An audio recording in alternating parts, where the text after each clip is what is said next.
I think that really sadly, we are one bad event in America from going down that road. And when one bad thing happens, half of our political spectrum will say Israel did it. Yeah, they're going to blame me. They won't blame you because you are part of the new self-hating Jew. You're a bad self-hating Jew. What do you mean self-hating Jew? You are a Jew who is anti-Israel. What does that mean, self-hating Jew? I'm not anti. What are you talking about? Are you anti-Israel? What does anti-Israel mean? Do you believe Israel has a right to exist?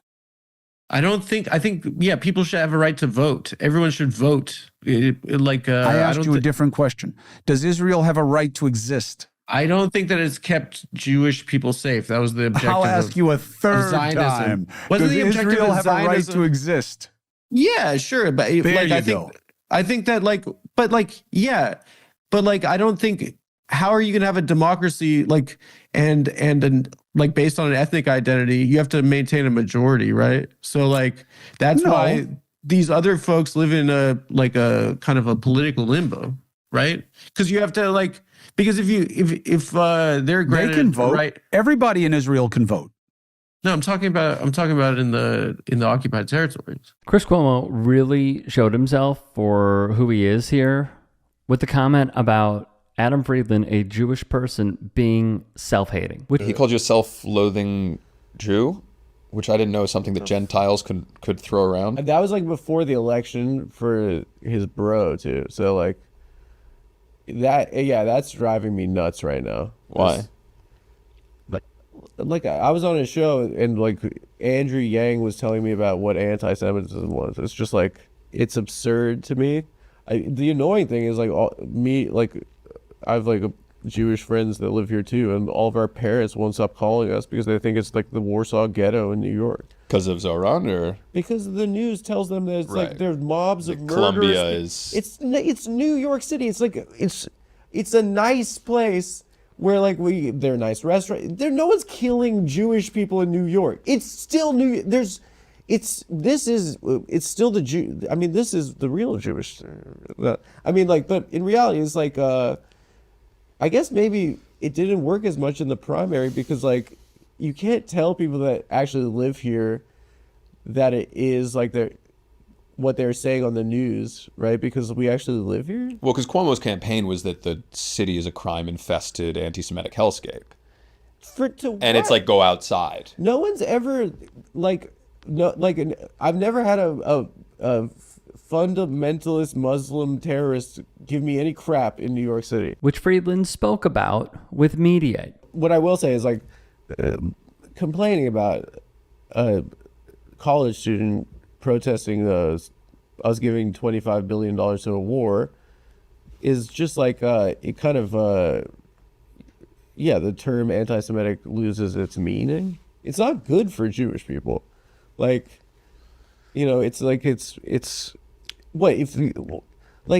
the most normal. I mean, and also I think I said this to Cuomo, but in the 60s and 70s they were saying that they're pro VC. Now they're saying they're pro Hamas.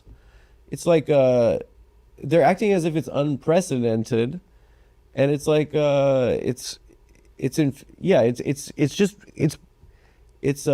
true. Right. Let's just break this down because coming from Chris Cuomo, this is rich. Firstly, via the New York Post in November of 2024, Andrew Cuomo, before entering the mayoral race, joined the new high-powered legal team defending Israeli Prime Minister Benjamin Netanyahu against alleged war crimes in Gaza after the International Criminal Court issued an arrest warrant for the Jewish leader. Andrew Cuomo, of course, the brother of Chris Cuomo. This is the moment that counts, Cuomo said. This is the moment that is going to be in the history books. This is the moment that true friends stand up shoulder to shoulder and fight for the state of Israel. Mm-hmm. Now, Cuomo is also staunchly pro-Israel, and in 2016 he signed an executive order banning the state from doing business with any company that refuses to do business with Israel. If you boycott against Israel, New York will boycott you, he said.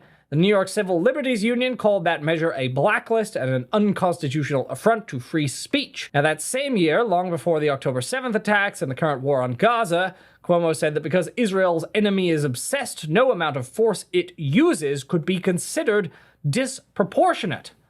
How could you have a disproportionate response when you're dealing with an enemy who's obsessed and single-minded?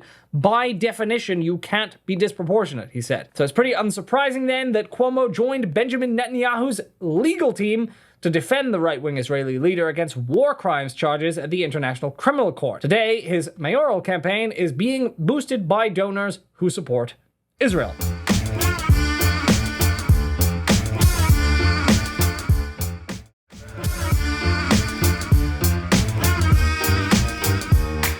On the Andrew Yang stuff, This isn't just about anti-Semitism. It is about the growth of fundamentalism in America. When you have kids who are openly pro-Hamas, it's not just anti-Semitism. And you guys are going to have to vote and donate in a different way and not forget who was for you and who wasn't in this moment. You got to stop with the kids. As the Jew on the panel, Andrew, you're Jewish or no? No, I'm Jewish. I'll say this right now. I'm Jewish. We're acting as if kids are protesting at a college and it's the first time ever. No. I mean, we gave $25 billion to a war and kids are protesting it. It's not pro-Hamas. It's the most normal thing in the world. Many Some of them are are. very No, it's pro-Hamas. not. Yes, They're kids. And there's and it was violent on some of these. Oh, okay. Listen, guys. People are being attacked and killed. I mean, Yeah. this has gotten very, very. And it's hateful. There's nothing wrong with being against what's happening in Gaza. But I'm just telling you, I've never seen Americans support I a terror don't organization. think that 18-year-old kids are the problem right now.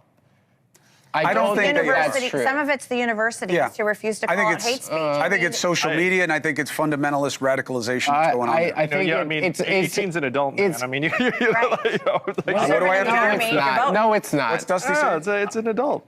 Our country gave $25 billion to a war, and kids are protesting. Yeah, because they are in an existential battle. They're our main ally in the region. Do you think and they this are is the up first against- time people have protested a war No, it's in good American to protest. history? It's good to protest, but how you protest matters. I think Chuck, it's a weigh little in. bit hysterical. what's been the most frustrating part as a Jewish person is seeing how others try to lump in myself, Adam Friedland, many others, and say that we are self-hating when, first off, that is off limits.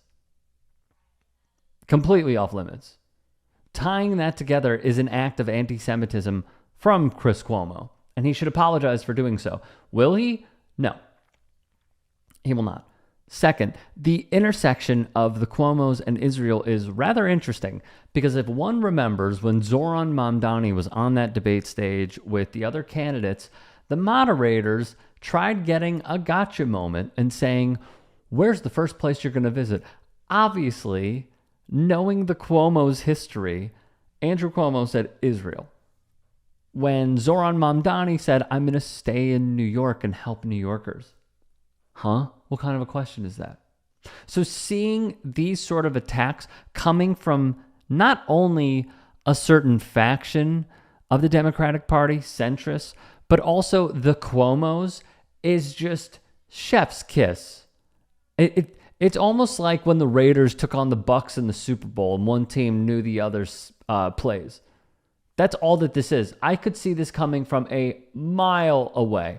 At some point, Cuomo was going to bring this up to Adam Friedland and denigrate him because he doesn't believe in seeing people starve to death and get killed or get shot and killed when they're trying to get aid or food. Insane stuff. Or when they're trying to capture rainwater, which is illegal according to Israel. And then he brings him on News Nation, and Adam Friedland held his own against what you are seeing are political elites uniting to favor a country that is in the Middle East, that is a United States ally only because the United States wants a certain part of control in the region. But really, it's the country, through their campaign donations, controlling a high portion of Congress And it is disturbing. If you are someone that thinks money should be out of politics, you should be screaming this from the rooftops. And you should not be cowering. Seeing Ronna McDaniel up there, first off, NBC, terrible move. I know she's not there anymore. Terrible move. She's not solely responsible, but she is partly responsible for Trumpism and Trump becoming the president once more because of her strategies and attacks. Andrew Yang telling Adam Friedland what it means to be Jewish. Get the F out of here. James Carville, get the F out of here. Chris Cuomo, get the F out of here. We don't want to hear from you guys on this subject. We know where you stand. And his interview with one of the dudes who got arrested from Ben & Jerry's protesting, that was an abomination. But it's clear. It's very, very clear. So to Adam Friedland, I salute you. I'm a huge fan of you. I appreciate what you do. And I appreciate you speaking out as a Jewish person, because there are not a lot of us. But you going up clearly into enemy territory because of those other panelists and standing on honesty, integrity, and truthfulness, I so dearly appreciate.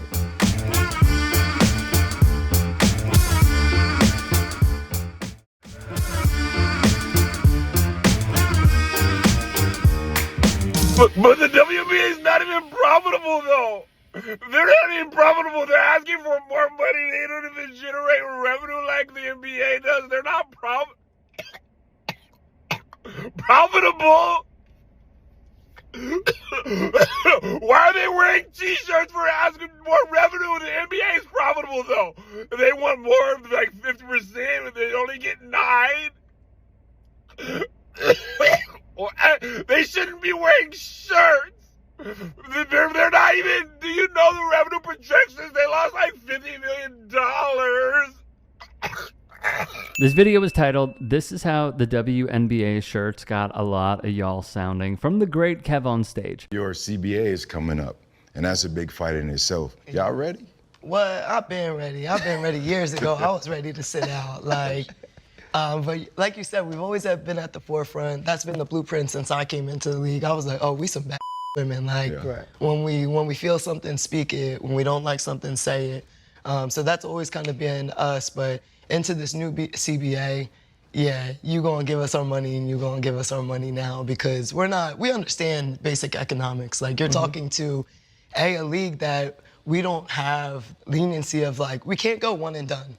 You're going to get a 4-year education. You're going to have a degree. So, we all understand basic economics. We're not asking for what our male counterparts are making, but we're absolutely asking for what our league is now driving revenue-wise. Yeah, you need to run us our money.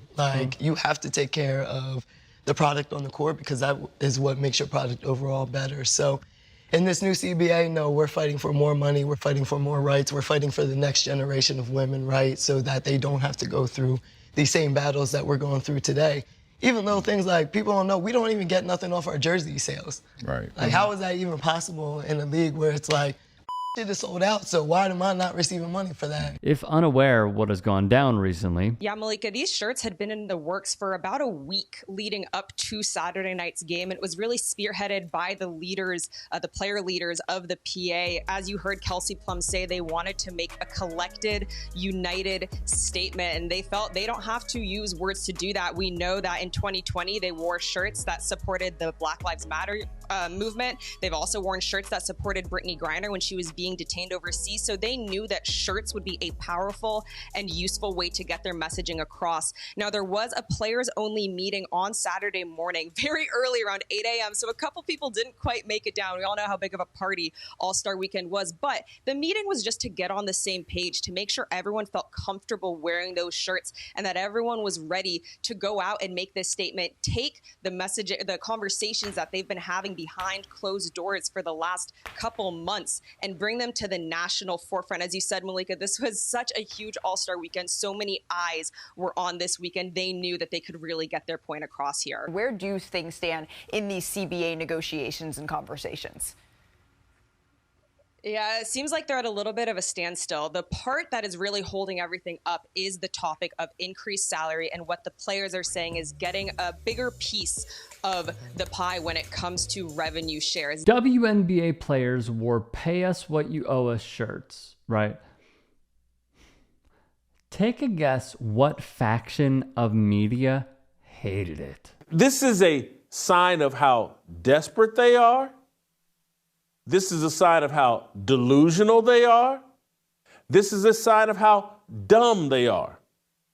Dumb, desperate, and delusional. Many of you just want to surrender. I can't surrender. I will not surrender. As I've told you a million times on this show, Christians organize sports. The WNBA players represent what we've been getting served from NBA players and professional athletes for years. They think they're better than the fans. They think they don't need fans. Can we continue to make it better for women of the WNBA? Is different than pay us what you owe us. Because exacting and extracting that revenge payment, if you will, is exactly how we feel. I would just say, as the average consumer, the average sports fan, it's like, hey, now you got to give us the attention that you owe us. We don't owe you anything. No one owes you anything. Some of it is semantics. It's just one word. The word is owe. It's owe. Nobody owes you anything. Zero. Zilch. Zip. Nada. What exactly are you worth? Because when your stadium is half empty, your ratings are in the gutter, and your league is losing money, who exactly do you think should foot the bill? Today's story is a masterclass in delusion colliding with reality.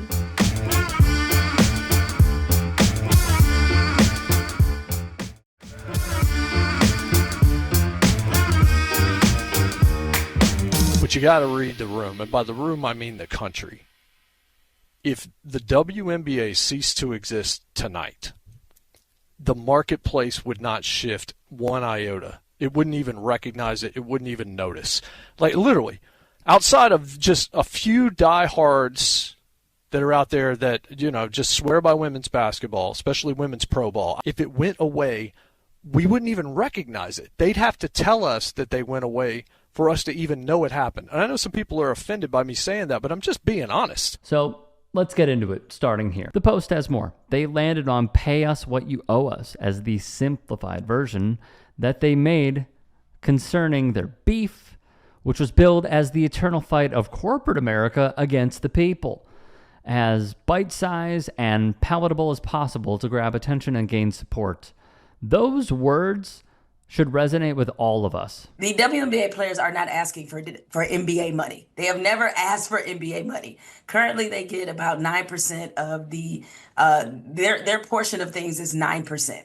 And what you saw across social media is people react in a way that shouldn't surprise you, Dan. You've covered sports enough to know that whenever there is labor strife or labor tension between player and owner, people side with the owners, which always blows my mind because I don't understand this constant glazing of billionaires as if they need help, as if they need more support than they already do.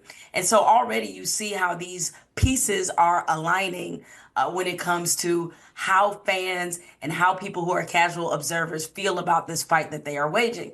People have to understand that these women, maybe not this generation of women, but what the generations of women in the WNBA have had to endure to make sure they got to the point where, yes, they could say you owe us. Nick Wright even put it best on his podcast, which I know so many people in this audience will absolutely understand, okay? General rule of thumb, blind. If workers are trying to extract more money from owners and management, you should be on the workers' side. That's what Nick Wright said. And he's on the money. Yahoo Sports would note the league had a record 2024 season, as of course we know, historic viewership, attendance, and merch sales. We have expansion teams coming in the W. Toronto, Portland, Philly, Detroit, and Cleveland. In 2026, the league is going to begin an 11-year media rights deal worth a reported $2.2 billion. I'm going to get into that momentarily. The current CBA, by the way, expires on October 31st. Happy early Halloween. Claudia Golden is a professor of economics at Harvard and a Nobel Peace Prize winner. She wrote this for the New York Times. As a labor economist and a historian, I study the world of work. Much of my research is focused on gender pay gaps. Working women in the U.S. today earn 84 cents for every dollar a man earns, government data shows. I'm going to repeat that one more time.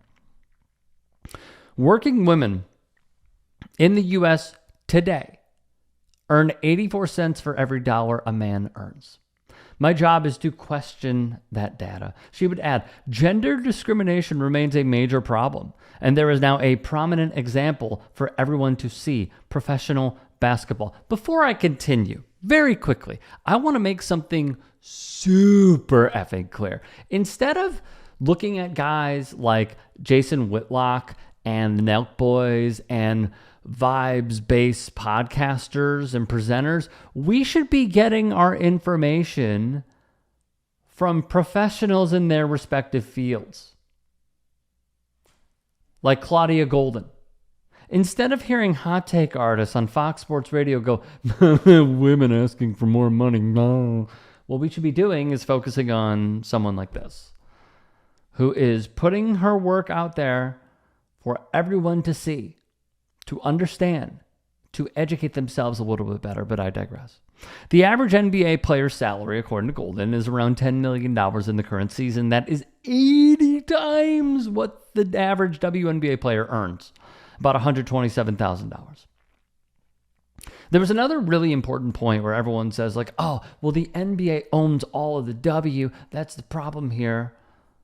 She would go on to write that the NBA owns half of the W. And just last year, Adam Silver and co. negotiated a deal with Amazon Prime, which is going to feature Taylor Rooks and Cassidy Hubbarth and many other great voices from the studio to the games. I believe Ian Eagle is even on those broadcasts as well. Like, whoever is in charge of the hiring there, A+, you did awesome. NBC is going to be there. I'm sure everyone has seen the